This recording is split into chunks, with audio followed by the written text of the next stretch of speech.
ಕರ್ನಾಟಕ ಚಲನಚಿತ್ರ ವಾಣಿಜ್ಯ ಮಂಡಳಿಯ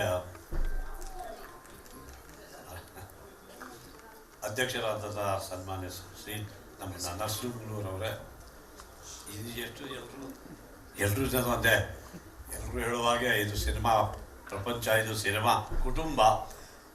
ಅದಕ್ಕೆ ಎಲ್ಲ ಹಿಂದಿನ ಪದಾಧಿಕಾರಿಗಳೇ ಮತ್ತು ನಮ್ಮ ಇಲ್ಲಿಗೆ ಬಂದ ಚಲನಚಿತ್ರ ರಂಗದ ಎಲ್ಲ ನನ್ನ ಅಣ್ಣ ತಮ್ಮಂದಿರೇ ಅಂತ ಹೇಳೋದು, ಮಕ್ಕಳು ಅಂತ ಹೇಳೋದು.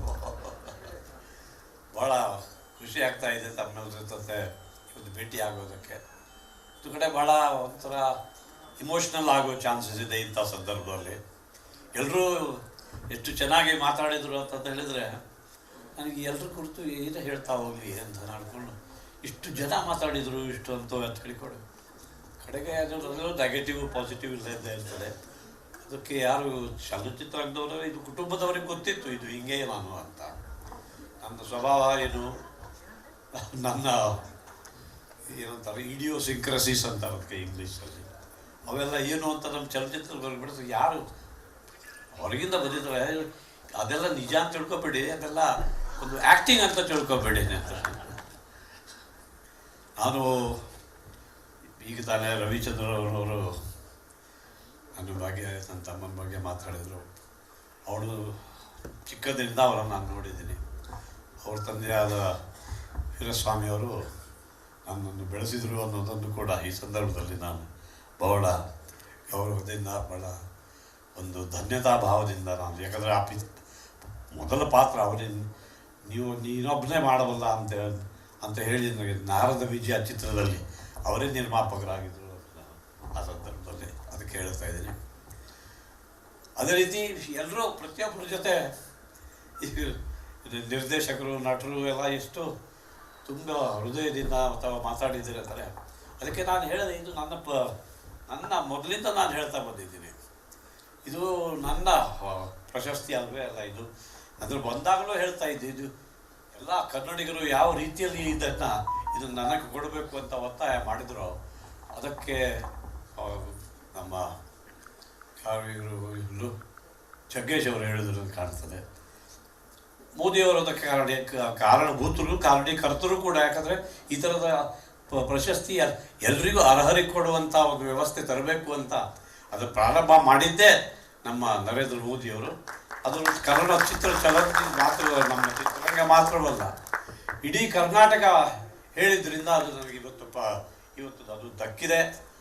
ಅದಕ್ಕೆ ಎಲ್ಲರೂ ಹೇಳಿದಾಗೆ ನನಗೆ ಭಾಳ ಸಂತೋಷ ಆಗ್ತದೆ. ಮಂತ್ರಿಗಳು ಹೇಳಿದರು, ಎಲ್ಲರೂ ಹೇಳ್ತಿದ್ದಾರೆ. ಇದು ನನಗೆ ಮಾತ್ರ ಅಲ್ಲ, ಇದು ಎಲ್ಲರೂ ತಮ್ಮೆಲ್ಲರದ್ದು ಕರ್ನಾಟಕಕ್ಕೆ ನಾನು ಮೊದಲ ದಿವಸವೇ ಅದನ್ನು ಅರ್ಪಿಸಿದ್ದೇನೆ ಅಂತ ಈ ಸಂದರ್ಭದಲ್ಲಿ ಹೇಳ್ತಾನೆ. ಇನ್ನೆಲ್ಲರೂ ಮಾತಾಡಿದ್ದಾರೆ, ನಾನೇನು ಮತ್ತೆ ನನ್ನ ಬಗ್ಗೆ ಹೇಳೋಕ್ಕೆ ಇಷ್ಟಪಡೋದಿಲ್ಲ. ನಾನು ನಮ್ಮ ಮಂತ್ರಿಗಳು ಬಂದರು, ಶಿವಕುಮಾರ್ ಅವರು ಬಂದರು, ಮಾತಾಡಿದರು. ಅವ್ರಿಗೆ ಹೋಗಬೇಕಾಗಿತ್ತು, ಅವ್ರು ಹೇಳಿದರು. ನಾನು ಅದು ಸುಮಾರು 40 ವರ್ಷದ ಹಿಂದೆ ನಾನು ಮೊದಲ ಸಲ ಅಸೆಂಬ್ಲಿಗೆ ಹೋಗಿದ್ದೆ. ಹೋಗಿ ನಾನು ನಂತರ ಮಂತ್ರಿ ಆಗಿದ್ದೆ.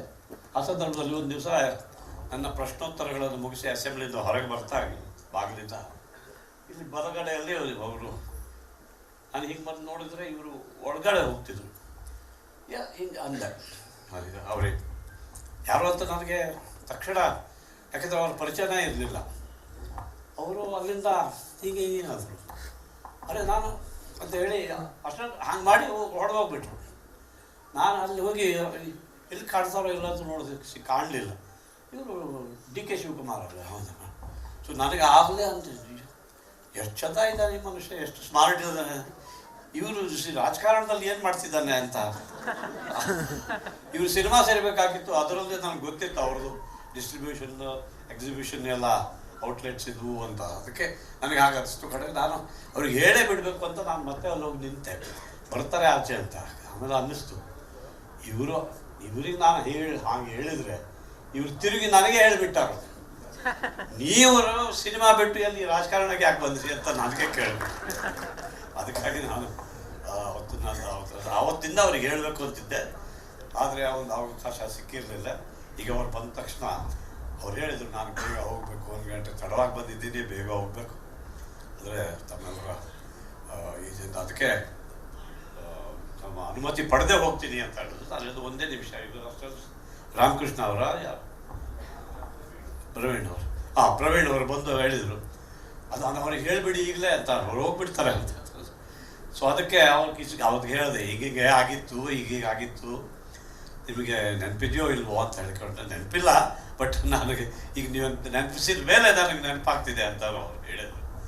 ಹಾಗಾಗಿ ಇನ್ನೂ ಈ ಸಂದರ್ಭದಲ್ಲಿ ಹೆಚ್ಚು ಮಾತಾಡುವ ಅವಶ್ಯಕತೆ ಇಲ್ಲ. ನಟರು ಹೆಚ್ಚು ಮಾತಾಡಬಾರ್ದು.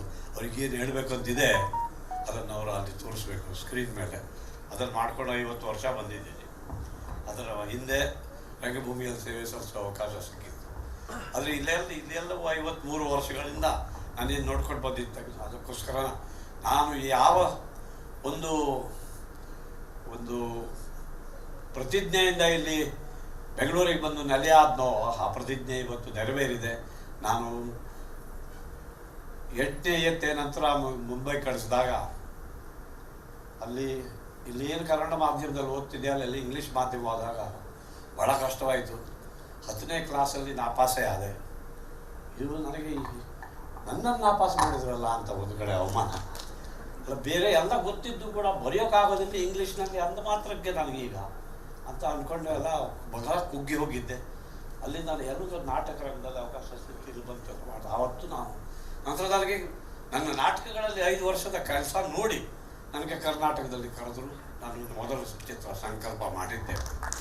ಅಲ್ಲೇ ನಾನು ಆವತ್ತೇ ಪ್ರತಿಜ್ಞೆ ಮಾಡಿದೆ, ಇನ್ನೂ ಅಲ್ಲಿಂದ ನಾವು ಒದ್ದಾಡೋದಿಲ್ಲ, ಅರ್ಥವಿಲ್ಲ, ನನ್ನ ಕರ್ಮಭೂಮಿ ಕರ್ನಾಟಕವೇ ಅಂತ ಹೇಳ್ಕೊಂಡು ಅದನ್ನು ಕನ್ನಡಿಗರು ಅದನ್ನು ಸಾಧ್ಯ ಮಾಡಿದ್ದಾರೆ.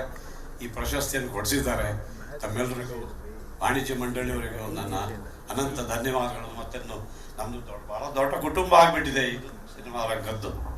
ತಮ್ಮೆಲ್ಲರಿಗೂ ನನ್ನ ಸಹೋದ್ಯೋಗಿಗಳಿಗೆ ನನ್ನ ಜೊತೆ ಇಷ್ಟು ವರ್ಷದಿಂದ ಕೆಲಸ ಮಾಡ್ಕೊಂಡು ಬಂದು ತಂತ್ರಜ್ಞರಿಗೆ, ಮುಖ್ಯವಾಗಿ ನಿರ್ದೇಶಕರಿಗೆ, ಚಿತ್ರಕಥೆಯನ್ನು ಬರೆಯುವವರಿಗೆ, ಸಂಭಾಷಣೆ ಬರೆಯುವವರಿಗೆ, ಹಾಡುಗಳನ್ನು ಮತ್ತು ನನ್ನ ಎಲ್ಲ ಹಾಡುಗಳಲ್ಲಿ ನೋಡ್ತಾ ಇದ್ದೀರಿ ಎಲ್ಲ ಎಲ್ಲ ಒಂದು contribution, maximum contribution music directors ಅಂತ ಕಾಣ್ತದೆ. ಯಾಕಂದರೆ ಹಾಡೋರು ಯಾರೋ, ಅದನ್ನು ನಾನು ಮಾಡೋರು, ನಾನು ನಟಿಸೋದಷ್ಟೇ. ಅದಕ್ಕೆ ಅಂಥದ್ರಲ್ಲಿ ಇದು ಇಷ್ಟು ಚೆನ್ನಾಗಿ ಅಂತ ಹೇಳ್ಕೊಂಡು ಅನ್ನಿಸ್ದಾಗ ಅದು ಕೂಡ ಬೇರೆ ಕಡೆನೂ ಅನೇಕ ಕಡೆ ಹೇಳಿದರು ಅದನ್ನು. ಏನು ಡ್ಯಾನ್ಸ್ ಬರೋದಿಲ್ಲ, ಫೈಟ್ ಮಾಡೋದಿಲ್ಲ, ಇದು ಅನ್ನೋದು. ಸೊ ಅದೆಲ್ಲ ಕೇಳ್ಕೊಂಡೇ ಬಂದಿದ್ದೇನೆ. ಸೊ ನನಗೆ ಅನ್ನಿಸ್ತು ಇದೊಂದು ಡ್ಯಾನ್ಸ್ ಬರೋದಿಲ್ಲ. ನಾನು ಎಲ್ಲ ಒಂದು ದಿವಸ ಬಹಳ ತಡವಾಗಿ ಶೂಟಿಂಗ್ ಮುಗಿಸಿ ಮನೆಗೆ ಹೋಗಿದ್ದೆ. ಒಂದು ಟಿ ವಿ ಹಾಕಿ ನೋಡ್ತಾ ಕೂತಿದ್ದೆ. ಸ್ವಲ್ಪ ಹೊತ್ತು ನೋಡಿದರೆ ಒಂದು 12 ಹಾಡುಗಳು ಅಂತ 1 ಗಂಟೆ ಕಾರ್ಯಕ್ರಮ ಆಯಿತು. ಸರಿ, ನೋಡೋಣ ಅಂತ ಕೂತೆ. ಒಂದಾದ್ಮೇಲೆ ಒಂದು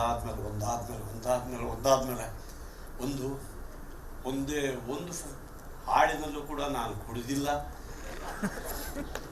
ಅದು ಎಕ್ಸ್ಪ್ರೆಷನ್ಸ್ ಕೊಡ್ತಿದ್ದೆ, ಆದರೆ ಕುಡಿದಿಲ್ಲ. ಹೇಗೆ ಕನ್ನಡಿಗರು ನನ್ನ ಎಷ್ಟೊಂದು ಕ್ಷಮಿಸಿದ್ದಾರೆ, ಎಷ್ಟೊಂದು ಬೆಳೆಸಿದ್ದಾರೆ ಅಂದರೆ, ನನ್ನ ಏನು ಫೈಟ್ ಮಾಡೋದಿಲ್ಲ, ಫೈಟ್ ಮಾಡೋದಿಲ್ಲ, ಡ್ಯಾನ್ಸ್ ಮಾಡೋದಿಲ್ಲ ಅಂತಂದ್ರೂ ಕೂಡ ನನ್ನ ಸಹಿಸ್ಕೊಂಡು ಬಂದು ಇಷ್ಟು ಬೆಳೆಸಿ ಸುಮಾರು 300 ಚಿತ್ರಗಳನ್ನು ಮಾಡಿದ್ದೀನಿ ಅಂದರೆ ಇನ್ನು ಯಾರಿಗೆ ನಾವು ಎಲ್ಲರಿಗೂ ಕನ್ನಡಿಗರಿಗೂ ನನ್ನ ಕರ್ನಾಟಕದ ಅಂದರೆ ಬೆಂಗಳೂರಿಗೆ ಕರ್ಕೊಂಡು ಬಂದು 53 ವರ್ಷದಿಂದ ಏನು ಸಿನಿಮಾ ರಂಗದಲ್ಲಿ ಇದ್ದೀನಿ, ಅದಕ್ಕೆ ನಾನು ಕನ್ನಡಿಗರಿಗೆ ನನ್ನ ಈ ಕರ್ಮಭೂಮಿಗೆ ಅನಂತ ಧನ್ಯವಾದಗಳನ್ನು ಅರ್ಪಿಸಿ ತಮ್ಮೆಲ್ಲರಿಗೂ ವಂದಿಸ್ತೇನೆ. ನಮಸ್ಕಾರ.